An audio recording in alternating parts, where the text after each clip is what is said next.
सईद गनी साहब, नबील गोल साहब फरमा रहे हैं कि वो 2009 से एस्टैब्लिश हो चुका था कि वो एक टेररिस्ट है, वो एक गैंगस्टर है, वो किलर है, वो ड्रग माफिया, व्हाटएवर जो कुछ भी है। तो अगर वो 2009 या 10 से उसके ये न्यूमरस क्राइम्स एस्टैब्लिश होना शुरू हो गए थे और पुलिस, आपकी जेआईटी भी बता रही है कि पुलिस को आज जो मुख्तलिफ वारदातों में वो मतलूब भी था, तो फिर वो 2013-14 तक यहां से जब तक भागा नहीं, वो गिरफ्तार नहीं हुआ। होना तो उसको गिरफ्तार चाहिए था ना सर। देखिए, एक तो मैं इस बात की वजाहत कर दूं कि ये कोई ऐसी चीज़ें नहीं है जिसका कोई नया इंकशाफ हो रहा है। ये चीज़ें उस वक्त भी सामने आती रहीं और लोगों के इल्म में थी। 2009 से पहले या 2009 में तो पहले रहमान था, और जब वो पुलिस मुकाबले में मारा गया तो उसके बाद उज़ैर ने टेक ओवर किया उस ग्रुप को। अच्छा, उस वक्त ज़ाहिर है मैं ये बात पहले भी तस्लीम कर चुका हूँ कि जुल्फ़िकार मिर्ज़ा अल-ऐलान आज भी तस्लीम करता है कि एज़ ए होम मिनिस्टर उसने उनकी सरपरस्ती की, उनकी मदद की और उनको अपना भाई का बेटा कहा और ओन करता है आज भी उनको। और पीपल्स पार्टी के साथ उनके ताल्लुकात ख़राब हुए और पहले उनको वज़ारत दाखिला से हटाया गया और उसके बाद भी जब चीज़ें दुरुस्त नहीं हुई तो फिर उनको वज़ारत से भी हटा दिया गया। अब अगर आप पीपल्स पार्टी को मुरद इल्ज़ाम ठहराते हैं, सही हम हुकूमत में थे, हमारी जिम्मेदारी बिल्कुल बनती थी, लेकिन वो फ़र्द जो हमसे शायद हुकूमत में भी एक ऐसा फ़र्द जिसके पास ये वजारत थी जो ज़्यादा जिम्मेदार बराह रास्त बनता था, जो आज भी एडमिट करता है सारी चीज़ों को, उसको आप अलग तो नहीं कर सकते। ये तो आप नहीं कह सकते कि मिर्ज़ा को तो एक तरफ रखो, सईद गनी जिम्मेदार है, तो आसिफ अली जरदारी जिम्मेदार है, तो फरियाद ठाकुर जिम्मेदार है, जो शायद बहुत पीछे कहीं पता नहीं किसी का राब्ता उनसे था भी कि नहीं भी था। तो आज अगर हम ये बात करें कि हमें ये तयन करना है कि कौन कौन लोग जो उज़ैर बलोच से राब्ते में थे वो तमाम के तमाम उसके जराइम में शामिल हैं, तमाम के तमाम जिम्मेदार हैं, तो मैं आपको यकीन से बताता हूँ कि कोई एक भी सियासी जमात ऐसी नहीं है जो इस दायरे से बाहर जा सकेगी। सही, आप किसी भी सियासी जमात का नाम ले लें, मुस्लिम लीग नून राब्ते में थी, जमात इस्लामी राब्ते में थी, जेयूआई राब्ते में थी, जेयूपी राब्ते में थी, अवामी नेशनल पार्टी राब्ते में थी, पाकिस्तान तहरीक इंसाफ राब्ते में थी। अच्छा, मैं वो आगे चल के जो आप फरमा रहे हैं, बिल्कुल आप ठीक फरमा रहे हैं। मैं आगे हबीब जान बलोच का एक कमेंट सुनवाऊंगा जिसमें वो ये एतराफ़ कर रहा है कि बहुत सारे लोग राब्ते में थे। लेकिन जो आपने फरमाया कि जी जुल्फ़िकार मिर्ज़ा डायरेक्ट पैट्रनेज कर रहे थे, सरपरस्ती कर रहे थे, बिल्कुल ठीक है, वो भी मानता है और जुल्फ़िकार मिर्ज़ा खुद मानते रहे कि मैं इसकी सरपरस्ती कर रहा हूँ। लेकिन जुल्फ़िकार मिर्ज़ा उस वक्त इंडिविजुअल कैपेसिटी में नहीं, वो कैबिनेट का हिस्सा थे, वो एक मिनिस्टर थे और होम मिनिस्टर थे। आज अगर गॉड फॉरबिड अली मोहम्मद खान साहब, इमरान खान साहब की कैबिनेट का हिस्सा है, अगर आज ये किसी दहशतगर्द, चोर, डाकू की सरपरस्ती करना शुरू कर दें, 5 साल के बाद अगर एक्सपोज होगा, तो आप ये तो नहीं कहेंगे कि अली मोहम्मद खान कर रहा था, आप कहेंगे इमरान खान की हुकूमत ऐसी थी, तो कायम अली शाह साहब की हुकूमत फिर ऐसी होगी ना सर। अमीर, मैंने एक बात पहले ही मानी, मैंने ये कहा कि ये बुनियादी जिम्मेदारी हमारी बनती थी,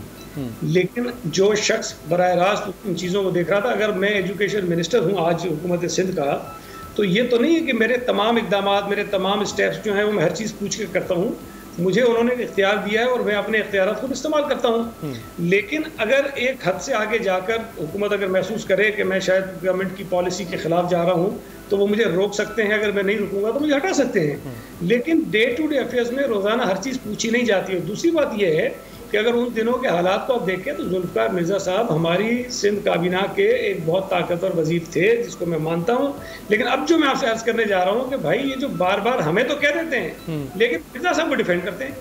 अली ज़ैदी साहब उनको हुर का खिताब देते हैं कि जनाब उन्होंने तो जो है वो बड़ी सच्ची फहमीदा मिर्ज़ा साहिबा आप उनकी कैबिनेट में है ना, तो सर पर इतना तो गुंजाइश दे देना। देखिए, मैं कह रहा हूँ थोड़ा सा फेयर हो जाना चाहिए आदमी को जब कमेंट करे। पीटीआई उस वक्त भी जब ये सारी चीज़ें पता थी और ये 2012 का ऑपरेशन भी हो गया, 2013 का इलेक्शन भी हो गया, उसके बाद चीज़ें खराब हुई, तो पीटीआई उनसे राब्ते में थी, उनके जलसों में ये जाते रहे। अच्छा, वो राब्तों वाला जरा मैं बल्कि खुद वो जो कन्फेशन स्टेटमेंट है हबीब जान बलोच, जो उज़ैर बलोच का बहुत करीबी दोस्त और आजकल बरतानिया में, बलोच ने क्या कहा जी, सुनवाएं। साहब का तो अली मोहम्मद खान साहब से पूछते हैं, लेकिन अब्बासी साहब आप लोगों की भी बड़ी गाड़ी छिलती थी उज़ैर बलोच के साथ, पर बड़े अच्छे ताल्लुकात थे।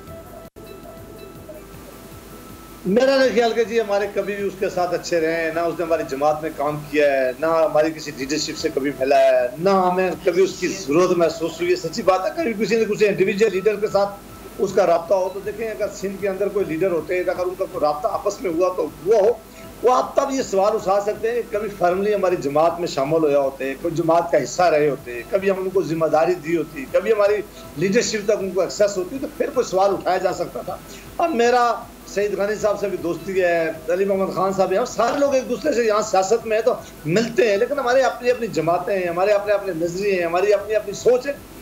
ये कहें कि सिस्टम में बड़ी यकीनन ये बहुत बड़ी नाकामी इस निज़ाम के अंदर मौजूद है कि ऐसे लोग हैं जो इतनी बड़ी पोजीशन पर सर्वाइव कर सकते हैं, इतने बड़े जराइम करने के बावजूद भी वो जो है जिंदा भी रहते हैं, और उनके चर्चे भी होते हैं, और उनकी GIT भी बनती है, और उनका फिल्में भी बनेंगी, और उनको हीरोज भी बनाया गया है। ये बहुत बड़ी इस निज़ाम के अंदर बहुत बड़ी खामी है, बदकिस्मती है कि हम सबको सर जोड़कर बैठना चाहिए, देखना चाहिए कि एक आदमी जो जराइम का बादशाह हो, जुर्म करता हो, उस तरह लाशें गिराता हो, कोई भी हो, सिर्फ बादशाह नहीं, बेताज बादशाह था वो, बेताज बादशाह। हाँ, और फिर निज़ाम में वो बचता जा रहा हो, उसे कोई पूछने वाला ना हो, ये बहुत बड़ा सवाल है। ये बहुत बड़े सवाल पूछने की जरूरत है। सईद गनी साहब ने अपनी एक जस्टिफिकेशन दे दी है, लेकिन ये सवाल जरूर है हम इस निज़ाम से पूछने चाहिए कि ये एक क्या पता आज तो सामने आया, क्या ऐसे कई और लोग भी हैं जो इस तरह कर रहे हैं, और अगर मौजूद हैं और उन्हें कोई कही रही है। देखिए, इस कराची का अमन तबाह होने में बहुत साल लगे हैं, और वो वक्त जो शहर जो सबसे ज्यादा कंट्रीब्यूट करता था, जो सबसे ज्यादा रेवेन्यू इकट्ठा करता था, जो कभी रोशनियों का शहर हुआ करता था, उस शहर में ऐसे बड़े हादसा की वजह से तो वो शहर यहाँ तक पहुंचा है। लेकिन आप ये क्रेडिट दें कि जब पाकिस्तान मुस्लिम लीग की हुकूमत आई है, जब जहाँ पूरे पाकिस्तान में अमन लाने के लिए हमने सारी सियासी जमातों को बिठाया, वहाँ कराची के बारे में भी हमारी ऑपरेशन का क्रेडिट जाता है। बिल्कुल। और ये बहुत खूबसूरत, ये इतने जब से ये इशू चल रहा है अब्बासी साहब, एक हफ्ते से पाकिस्तान में अमन लेके आए, तो हमारा ये क्रेडिट देखें, हमारी ये साइड देखें, हमारी पूरी ख्वाहिश सियासी जमातों की भी होनी चाहिए, हम सारे लोगों की भी होनी चाहिए कि ऐसा आदमी जो इस तरह की एक्टिविटीज में शामिल हो, जो लाशें गिराता हो, जो भत्ता वसूल करता हो, वो कैसे सरवाइव कर रहा है, वो किसी भी सियासी जमात सर जब से ये करना चाहिए और उसको कोई पोजीशन नहीं मिलनी चाहिए। जो सर ड्यू क्रेडिट है, देखें जब से ये पिछले 7-8 रोज से ये मसला चल रहा है, पीपल्स पार्टी और PTI तो चूंकि अब इस JIT में फरीक की हैसियत रखते हैं, इनके अलावा अगर किसी ने अब तक सबसे जबरदस्त बात की है तो आई मस्ट से कि वो आपने बात की है। कैटेक था तो वो कैसे इस माशरे में और सिस्टम में सर्वाइव कर रहा था, क्यों नहीं पकड़ा गया। अली मोहम्मद खान साहब, ये वैसे बड़ा अलमिया है कि अगर आपको जलसा करना था कराची में 2013 से पहले का, इलेक्शन से पहले का, तो फिर आपको उज़ैर बलोच की मदद की जरूरत पड़ गई थी।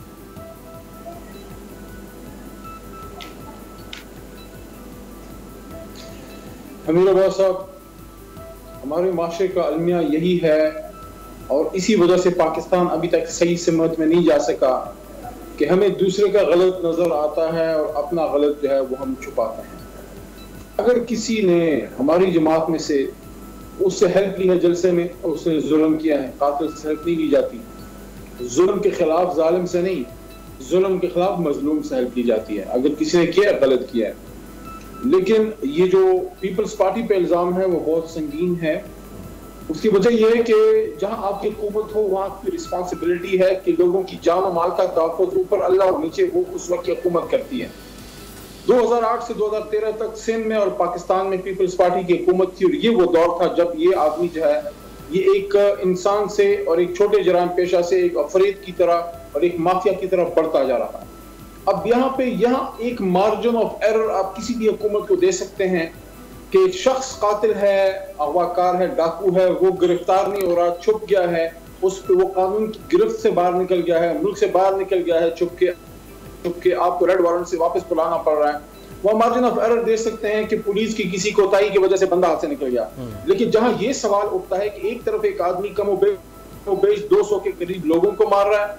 और दूसरी तरफ वो उस वक्त की एक सिटिंग हुकूमत के बड़े बड़े लोग जो लीडरशिप लेवल पे हैं, चेयरमैन लेवल पे हैं, बड़े बड़ी मिनिस्टरों पे हैं, बैठे हुए हैं, उनके साथ उसका करीबी ताल्लुक है, उसके घर आ रहे हैं, वहां दावतें हो रही हैं, वहां उसके जलसों में उसके नाम से जो है वो लोग हाथ पे हाथ रख के जनाब अली, तो वहां उससे तो पता नहीं क्यों वलीउल्लाह बना दिया, खुदा ना खास्ता माज़अल्लाह, बैत हो रही है कि भाई हम तो जनाब आपके वफादार हैं। कोई जो है ये इस तरह के कनेक्शन जब आते हैं, इसका मतलब ये होता है योर पार्टनर इन क्राइम। अमीर अब्बास साहब, आप मुझे ये बताएं, क्या आप अपने मोहल्ले में जहां आप रहते हैं, जहां हमारी फैमिली होती है, वहां किसी कातिल या डाकू से ताल्लुक बढ़ाना चाहेंगे? बिल्कुल नहीं, मैं तो नहीं चाहूंगा। तो अगर आप उसके साथ साथ सिर्फ एक आम आदमी भी नहीं है, बल्कि आपका काम है उस माशरे से कातलों और डाकुओं को खत्म करना, और उसके बावजूद आप उससे ताल्लुक रखें, इसका मतलब है योर पार्टनर इन क्राइम। ये बहुत बड़ा जुर्म है। जो इसमें इन्वॉल्व है, मैं समझता हूं कि हम जैसे पॉलिटिकल वर्कर्स को उसको कंडेम करना चाहिए, टॉप टू बॉटम। जो भी कातिल का हमदर्द है, चाहे किसी भी जमात में है, उसकी जगह किसी जमात की लीडरशिप में नहीं, जेल की काल कोठरी में होनी चाहिए, चाहे किसी भी जमात का। लेकिन ये भी वैसे अलमिया कि वो 2016 हुआ है अली मोहम्मद खान साहब, पहले तो वो गिरफ्तार ही नहीं हुआ। यानी अगर वो 2006 से 8 में जब गिरफ्तार हुआ, फिर 8 में उसको जमानत मिल गई, अगर उसको उसी वक्त गिरफ्तार फिर कर लिया जाता जब जमानत कैंसिल होना थी और वो इश्तिहारी ना होता, तो वो इतना बड़ा अफरीद जो आपने कहा वो बनता ही ना। फिर वो गिरफ्तार हो गया और अभी तक उसको सजा नहीं हो पा रही। ये भी तो एक निजाम के ऊपर सवाल निशान। सब्सक्राइब करें और बेल दबाएं ताकि कोई खबर रह न जाए।